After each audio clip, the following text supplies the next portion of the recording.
start once again with the independent events. In the independent event, first of all, I am taking a sample space S of 52 cards and E is the subspade and F is card drawn is ace, right? And हमें find out करनी है intersection, means E and F अगर independent events हैं तो उनकी probabilities हम किस तरह से find out करते हैं, right? So first of all, अगर हम अपने event E की तो इवेंट ई की प्रोबेबिलिटी क्या है? कार्ड हमारे पास होते हैं 13 upon 52 that is 1/4 and ace card है हमारे पास 4, so 4 upon 52 which is equal to 1 upon 13, right? उसके बाद हम देखेंगे कि ई और एफ में क्या कॉमन है, intersection of E and F, तो होगा ace which is of spade, right? तो यहाँ पर 1 upon 52, now this is your intersection. फिर उसके बाद हम निकालते हैं कंडीशनल प्रोबेबिलिटी कि अगर हम एफ इवेंट पहले ही निकाल चुके हैं या फिर हम ई इवेंट पहले ही निकाल चुके हैं, पहले ही वो हो चुका है, तो हमारी प्रोबेबिलिटीज किसके इक्वल आएंगी?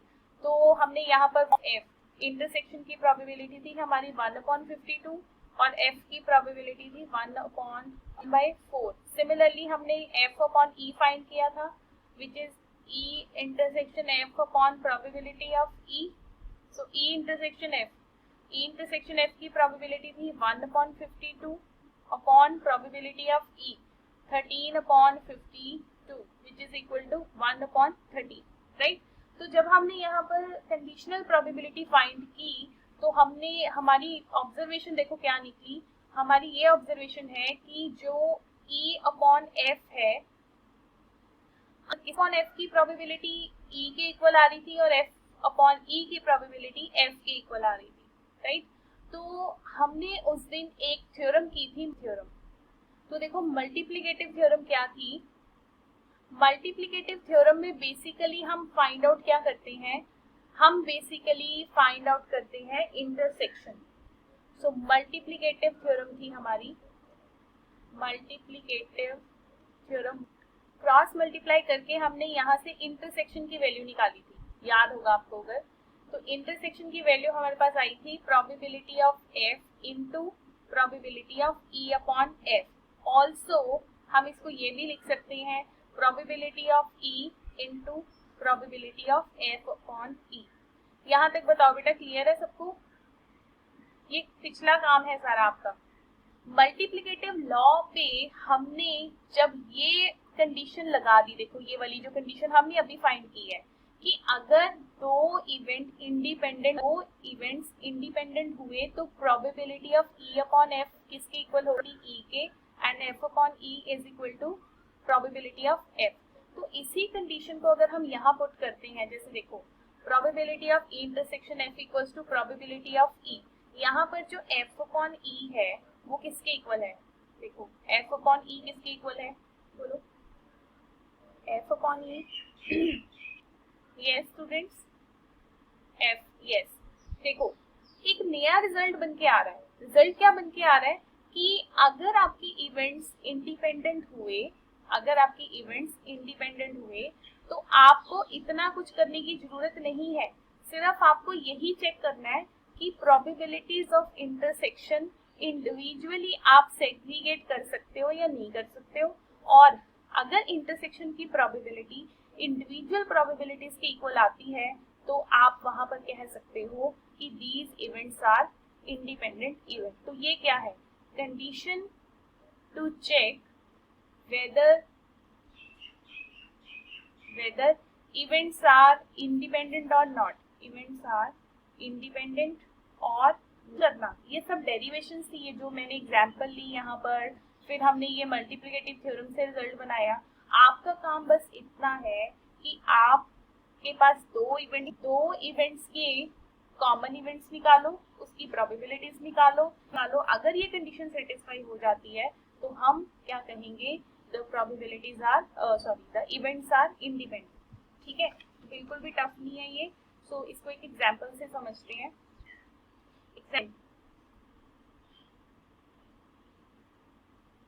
Example number 10, page number 544।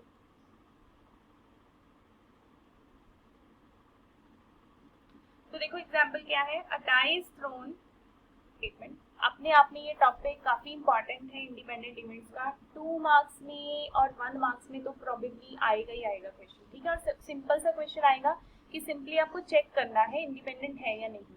तो देखो यहाँ पर हमें जो इवेंट दिए हुए हैं, डाई इज थ्रोन, ई क्या है, E is the event number appearing is a multiple of 3। तो मल्टीपल ऑफ 3 कौन से होंगे, 3 and 6। सिमिलरली एफ इवेंट लिखो, F is the number appearing even number, ठीक है। इवन नंबर है हमारे 2, 4 and 6। तो उसके बाद प्रोबेबिलिटीज निकाल लो, इंडिविजुअल प्रोबेबिलिटीज। फर्स्ट की प्रोबेबिलिटी आएगी 2/6 और सेकंड की प्रोबेबिलिटी आएगी 3/6। उसके बाद आप कॉमन की प्रोबेबिलिटी, कॉमन इवेंट्स देखने पड़ेंगे। यहाँ पर कॉमन इवेंट्स है हमारे ई और एफ के इंटरसेक्शन है only 6। So probability of E intersection F is 1/6, right. उसके बाद हमें चेक करना है कि इंटरसेक्शन, ये देखो प्रोबेबिलिटी ऑफ इंटरसेक्शन एफ भी आपका 1/6 आ रहा है और probability of E into probability of F भी आपका 1/6 है। Therefore E and F R independent, E and F R independent events. Yes, any doubt?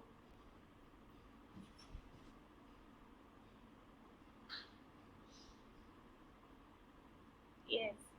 So this is example number 7. A dice is thrown twice. Let event A is the odd number to the key and 1, 6.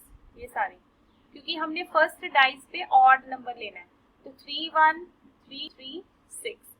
Similarly next आएगा आपका 5, 1, 5, 2, 5, 3, 5, 4, 5, 5 and 5, 6। सो ये अगर हम देखें तो next हमारा जो event है बी, उसमें क्या है, odd number on second throw. Second पे ऑड होना चाहिए, फर्स्ट पे कुछ भी हो सकता है। सो 1, 1, 1, 3 में जो है हमारा सेकंड थ्रो पे ऑड नंबर होना चाहिए, मतलब 1, 1 हो। तो ए और बी में कॉमन क्या है, ए और बी में कॉमन कौन से इवेंट आएंगे कि जहां पर फर्स्ट में भी ऑड नंबर है, सेकंड में भी ऑड नंबर है। 1, 1, 1, 3, 1, 5। फिर आपको मिलेगा 3, 1, 3, 3, 3, 5। फर्स्ट में भी ऑड, सेकंड में भी ऑड। फिर 5, 1, 5, 3 एंड 5, 5, राइट। तो इसकी प्रोबेबिलिटी हमारे पास आएगी 9/36।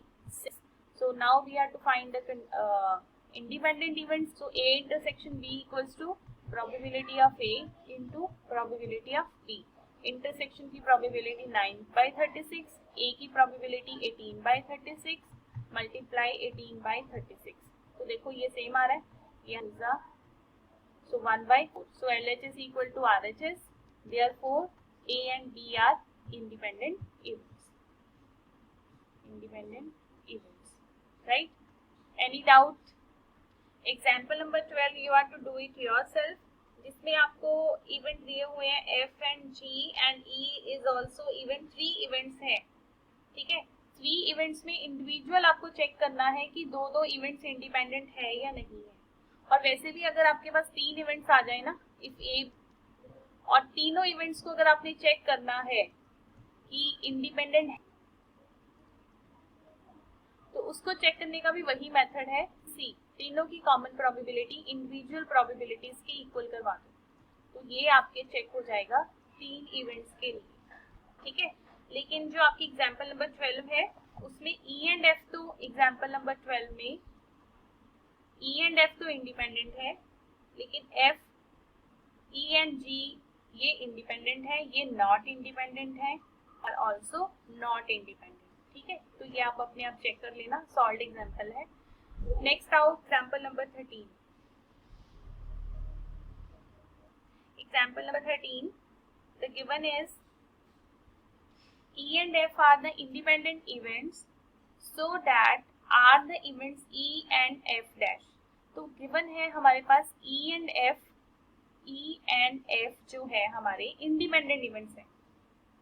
E and F are independent events।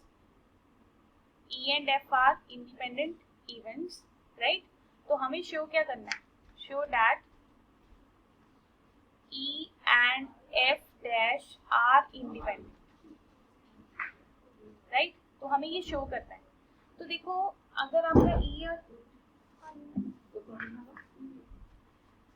देखो अगर ई एंड एफ इंडिपेंडेंट क्या होगा बताओ, अगर ई एंड एफ इंडिपेंडेंट इवेंट्स है तो क्या रिजल्ट मिलेगा हमें? हरी आप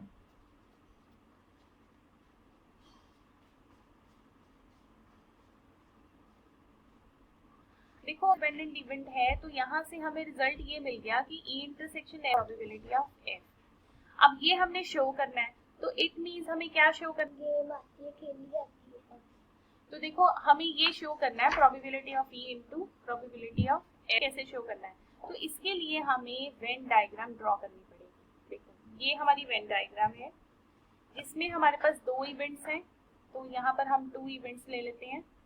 this is event 1 and this is event 2। अब ये आपको पता ही है कि दोनों इवेंट्स में कुछ ना कुछ कॉमन तो होता ही है, ठीक है।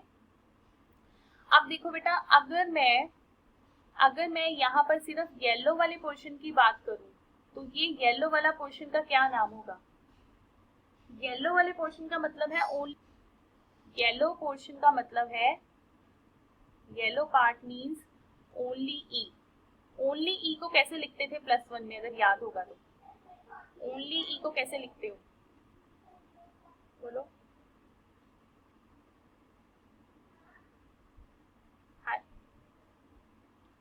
Yes right, E and F की इंटरसेक्शन। सिमिलरली हमारे पास ये जो ग्रीन कलर का पार्ट है वो हमारा है only F. Green part is only F और ओनली एफ को हम लिखेंगे एफ माइनस इंटरसेक्शन, राइट। अब अगर आपको +1 में कुछ याद हो कि जब हम लिखते थे ए इंटरसेक्शन बी कॉम्प्लीमेंट, इसका क्या मतलब होता था कि बताओ? ए इंटरसेक्शन बी कॉम्प्लीमेंट, हाँ जी देखो बेटा, ई इंटरसेक्शन एफ कॉम्प्लीमेंट का मतलब है कि एक्स ई को बिलोंग डैश को बिलोंग करेगा, अगर वो एफ डैश को बिलोंग करेगा तो मतलब एक्स एफ को बिलोंग नहीं करेगा। इट मींस ये जो मैंने लिखा हुआ है तो ओनली ई का मतलब ये भी तो निकल के आ रहा है, ओनली ई का मतलब ये भी तो है E intersection F complement. Similarly only F का मतलब ये भी है, क्या होगा? F intersection E complement. देखो +1 में ये हमने सेट थ्योरी में किया था, बोलो ये क्लियर है? ई इंटरसेक्शन एफ का डेफिनेशन भी लिखती है कि एक्स ई को तो बिलोंग, तो अगर एफ को बिलोंग नहीं करेगा तो कौन सा पार्ट होगा? येलो वाला पार्ट ही होगा। तो उसको हम ओनली ई को हम ई इंटरसेक्शन एफ कॉम्प्लीमेंट लिखेंगे और ओनली एफ को हम क्या लिखेंगे? F intersection. हाँ जी देखो, ये हमारा श्यो डैट है, श्यो डैट दिस कि intersection E and F dash is equal to probability of E into probability of F dash. तो इसको करने के लिए हम क्या करेंगे, मैं यहाँ पर कंसिडर कर रही हूँ प्रोबेबिलिटी ऑफ ई। तो देखो बेटा, प्रोबेबिलिटी ऑफ ई को हम क्या लिख सकते हैं? देखो ये जो येलो कलर का पोर्शन कॉम्प्लीमेंट, ग्रीन पोर्शन क्या है? एफ इंटरसेक्शन ई कॉम्प्लीमेंट क्या है? ए और एफ की इंटरसेक्शन। अगर मुझे ई के बारे में लिखना है तो ई को हम कैसे लिख सकते हैं कि probability of complement plus probability of E intersection F, ऐसे लिखेंगे ना। अगर मुझे सिर्फ ई की बात करनी है तो ई में ये वाला पार्ट आएगा कि E intersection F complement plus probability of E intersection F. तो इसको बस आगे पीछे करना है, उसको सॉल्व कर लेना है। A of E as it is, E intersection F complement as intersection F की वैल्यू पुट कर दो, वो किसके इक्वल है? Probability of E into probability of F, क्योंकि ई एंड एफ क्या है? Independent events.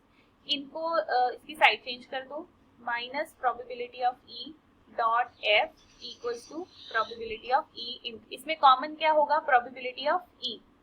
Probability of E common 1 minus probability of F, और 1 माइनस प्रोबेबिलिटी ऑफ एफ किसके इक्वल है? Probability of F dash. तो हमने प्रूव कर दिया